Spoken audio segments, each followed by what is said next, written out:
Good morning. Welcome to Little Reminders, where we inspire, empower, and activate our days. Today, I want to talk about misplaced emotions.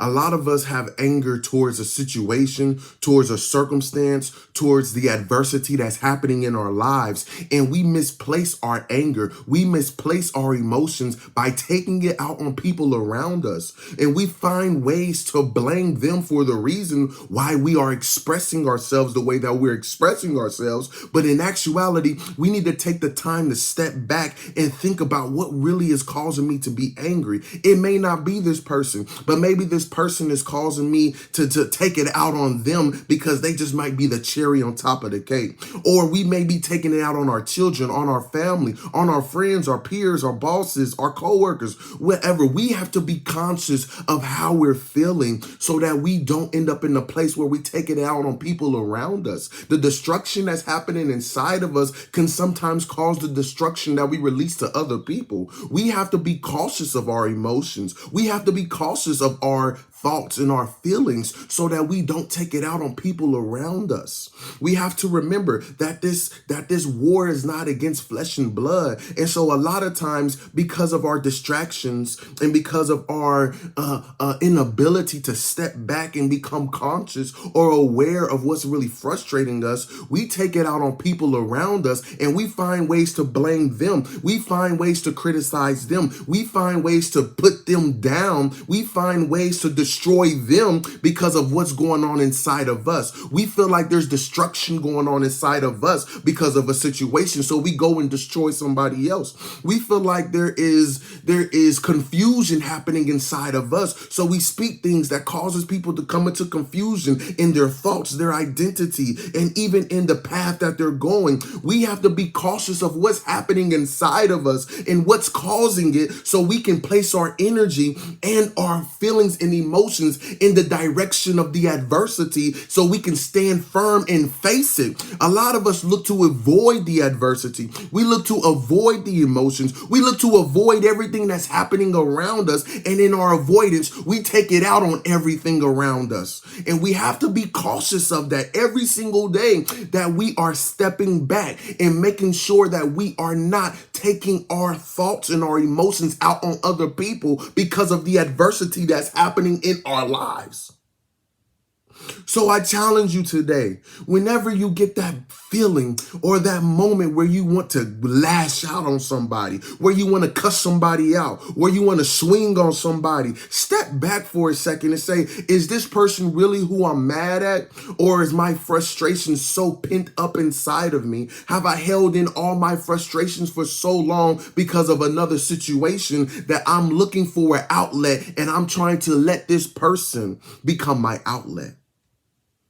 We have to be cautious, because I know for me, I've been guilty of it so many times, of taking out what's inside of me on everything else around me. So we have to be cautious of it, because it can damage people, it can hurt people, and you don't know the long-lasting effects that it can have on people. So be cautious of it. So Father, forgive us today, oh God.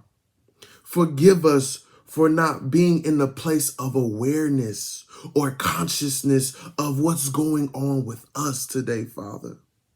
Help us to be able to place it and to put it in the direction of the adversity so that we'll have the energy, the mindset, and the willingness to overpower and destroy the roadblock in front of us.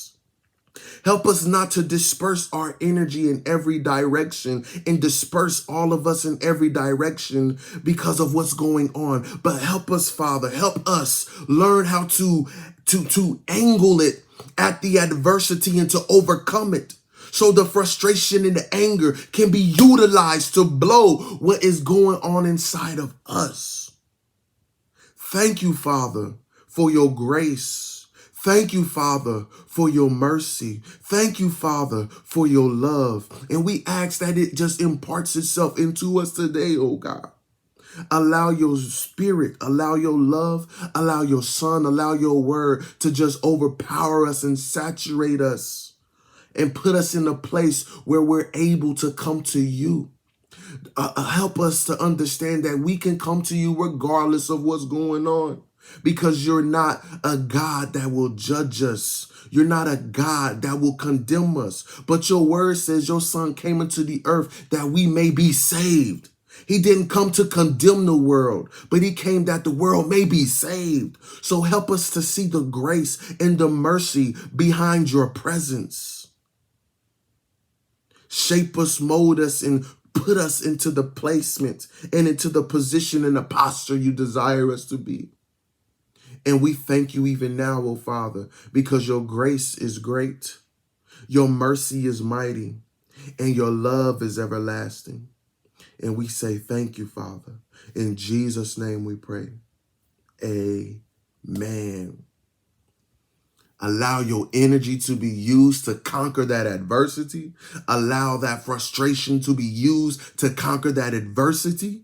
Allow it to be that strength, that power, all that you need to be able to knock down that wall, knock down that barrier, knock it down completely. It will not stop you. It will not prevent you from getting what you're going to get. It will not stop you from walking into your blessing. It will not stop you and prevent you from getting into that place of promise that God has spoken to you. It will not stop you. Just stand up and face it and trust that God will be with you and watch you overcome it. Have a good weekend. Have a great rest of this month. Set some goals for next month. Set some goals for yourself. Set some goals for your life. Set some goals for a ministry, career, whatever. Set goals in every aspect of your life and try to get into a place where you meet those goals. So set some goals now before the next month starts and begin to implement those goals and begin to apply it based upon what God has spoken to you, and watch things begin to shift inside of you, around you, in your finances, in your thought process, even in every aspect of your life will begin to change. Yes, some goals may be missed, but that doesn't mean that you fail. It just opens up your eyes to new things and other ways to handle things. Don't look at it as a failure. Look at it as a lesson.